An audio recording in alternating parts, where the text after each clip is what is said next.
Hi, everyone. This is the video overview of the midterm, the first midterm, as promised. And I think what I'm going to do is I'm going to break it up into two parts, cover questions 1 and 2 in this video, and then 3 and 4 in the next one. That way the video is not too long. So here we go. Let me make this a little bigger. All right, here we are. So one thing to keep in mind is there are 4 questions, one each from chapters 1, 3, 4, and 5. And you will be assigned 2 questions randomly. So just pay attention to that fact, because every now and then a student will say, oh, I thought I got to choose the 2 that I was going to answer. And then when I started the test, I had these other 2 questions. So you're randomly assigned 2 questions. You don't get to choose. But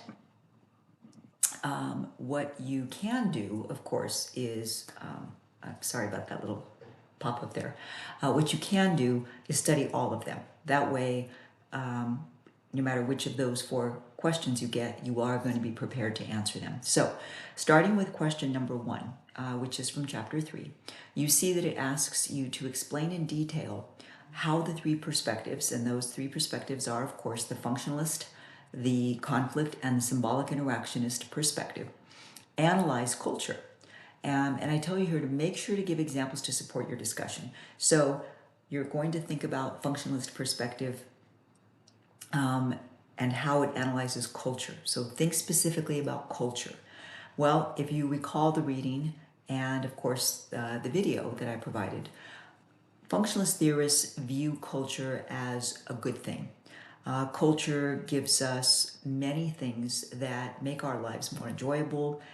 All societies have created some degree of or some type of music, dance, literature, art, language, even religion. And these things enrich our lives. We don't need them to live, but these things are positive for us. They enable us to express ourselves, to bond, to unify with others who share these similarities in culture. And so you could, of course, give some examples of, or at least one example of how culture is positive. So whether it's people bond over food, sharing a meal together, or over music, and how people come of different backgrounds might come together to enjoy a certain genre of music, etc. Conflict perspective, you're going to want to focus on how conflict theorists view culture as potentially being a negative thing when it is used by the people who have power to create culture that is accepting of only certain types of behaviors or norms or values and devalues others. So you can think here of how in this country, people who, for example, in the past were too ethnic, were devalued. People who, and in fact, California passed the Crown Act, I think last year or the year before, which is a law that says Black men and women should not have to change their hair styles to be acceptable to the corporate office, to the courtroom, etc. Because for many years, Black people who wore more natural hairstyles, whether those were the afro or the cornrows or the braids, etc., they often were told you have to change your hair. That's not acceptable here. And so that's an example of how conflict theorists say sometimes culture, which is only accepting of how the mainstream society does things, can devalue or even subordinate, discriminate against people who don't have that same type of culture. And symbolic interactionist theory, you can think here about how the way that we interact with one another is shaped by culture. You can think about how, for example, in the United States, part of our culture is to go after money, to make as much money as we can, to buy as many things as we can. We're all about consumerism. But in other countries, for example, in Iceland, in that country, it's a smaller country, I know, it's only about 300,000 people, so I know it's not quite comparable to the US in terms of size, but they have a different culture. They value more people having time off to spend with their families. They value more people having shorter work weeks so that they don't have to spend so much time trying to please a boss. They are given more time off than Americans are. All of these types of things. It's a different sort of value that people put on time and money than in the US. And so clearly, people in the US who perhaps are more, quote, laid back about making money, they may be viewed by some employers or by some people as being lazy, when in fact, that's just money, and chasing money is just not something they value. Then the question goes on to explain ethnocentrism and cultural relativism. Both of these are discussed in the text. Ethnocentrism is, recall that ethnocentrism is when people believe that their culture, their way of doing things is better than others, which then leads them to either discriminate or be in some way act in a negative way toward people who don't have that same cultural value. And then an example you could give, think about, I'm trying to think here about clothing. Just think about clothing. In the US, everybody's trying to wear name brands and have the name all over their clothes, but in many other countries, that's just not something that people chase after.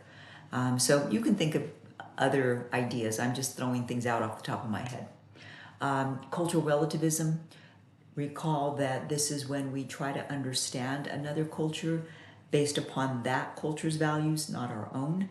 And so you can give an example about how we might use cultural relativism to understand, say, why someone from a different culture doesn't practice Christianity, say, or why someone from a different culture doesn't eat cow meat.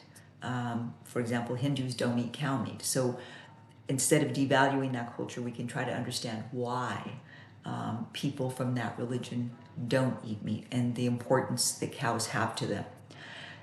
Are there any limitations to cultural relativism?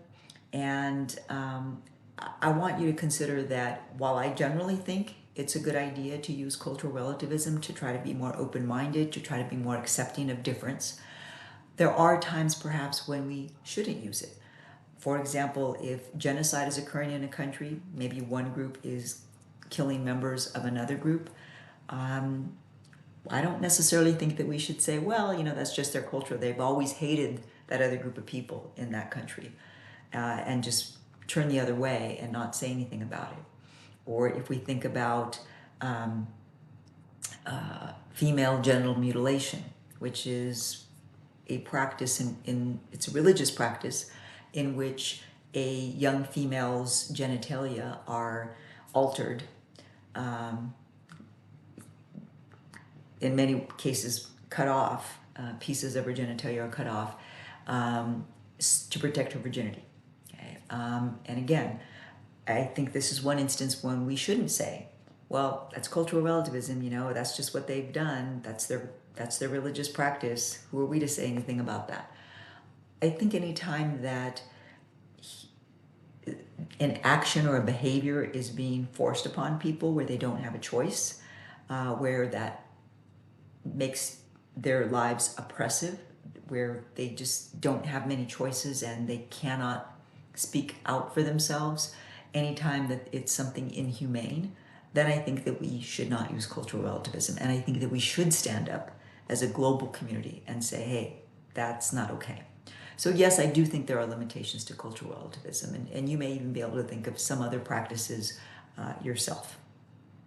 Have you ever experienced culture shock? And culture shock is discussed in the text. If you recall, culture shock is about how somebody goes into a new culture they've never experienced before, maybe traveling, say, and everything is very different. And so it's a bit of a culture shock. Doesn't mean that this is a bad thing. It just means that, hey, this is a new experience, and I need to figure out how to adjust to it. A quick example from my own is that the first time I went to Egypt back in December 1998, I did not expect people to stand so closely to me when they spoke. I'm used to the American culture in which we tend to stand about 3 feet apart from somebody if we're speaking to them. Unless we're really close friends or partners, we may stand closer. But I wasn't prepared for somebody that I was talking to at a store or a tour guide standing very close to me. And that was a bit of culture shock for me because I had to get used to this idea that they weren't trying to invade my personal space. That is just how they stand when they're speaking to someone. And as I said in parentheses there, if you haven't experienced culture shock, you can explain the situation or the experience of somebody that you know who has experienced it. Okay, so that's chapter 3 question, which is question number 1. Question number 2 is from chapter 1, and here I ask you to explain the functionalist, conflict, and symbolic interactionist perspectives approach to studying society, and how each perspective analyzes social media in the US. Okay, so here, remember, functionalist theorists view the view of society is that if something exists, it exists for a reason. Therefore, if we think about social media, what are some of the positive things that we get from social media? You know, I'm sure many of you use social media. There are some positive things you can think about that you get from using it and that others get from using it. From a conflict perspective, conflict theorists recall, they view, their view is that often it's people in power, people who have money, who are able to control or to dictate how things are used. And so again, if we think about social media, we might want to think about, well, what are some of the potentially negative things that happen when people use social media? And so you can think about cyberbullying. There was I don't know if this has happened anymore, but there was a point in time when there was swatting going on. If you don't know what that is, that was when people who were angry, someone who was angry, person A angry at person B, decided, I'm going to SWAT that person. So they call the police department in that person's town and say, hey, people in this house at this address they've got a lot of weapons, or they are, cooking meth, or, something. And then SWAT would get sent into that house, and sometimes it ended in people getting killed because the SWAT team was going in believing that there were dangerous people there. So that's swatting. But there are other negative things that I'm sure, catfishing, etc. So just pick an example or two as you discuss the potentially negative things about social media. And then symbolic interactionist approach. Remember, symbolic interactionist theorists, this is the micro perspective. It's very focused on how we interact within groups and how our position, our status in a group, as well as the people in the group influence our interactions with one another. And so we're thinking about social media. Consider how social media has changed or shaped, influenced the way that we interact with others. People don't often call each other so much anymore just to talk. A lot of communication goes on through social media platforms, whether that's Facebook or Twitter or Instagram or WhatsApp, and yes, text messaging too. YouTube, all these different ways for us to communicate with others. That's changed with the social media that we have available to us. Versus when I was younger, you wanted to talk to somebody, you had to call them or go to their house. You couldn't even send an email because that didn't even exist. So just think about how social media has changed or shaped the way that we communicate. I also ask you, what is the sociological imagination? And there was a video in the module about sociological imagination. And sociological imagination, remember, is when we try to look beyond the quick and easy answers regarding our analysis of someone or their situation. It's recognizing that there is an intersection between biography, a person's experiences, and history, the point in time that they're living, and the social institutions within their lives.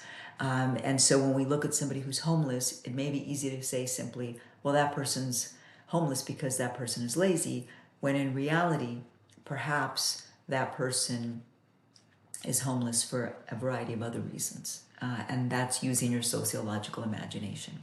I tell you to give at least 2 examples to support your answer in terms of what sociological imagination is. You can explain it through your examples.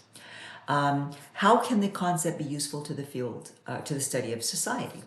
Well, it's useful to us because as sociologists, we really need to be objective. We should try to leave our own opinions, our own ideas, our own prejudgments about the people that we're studying at the door.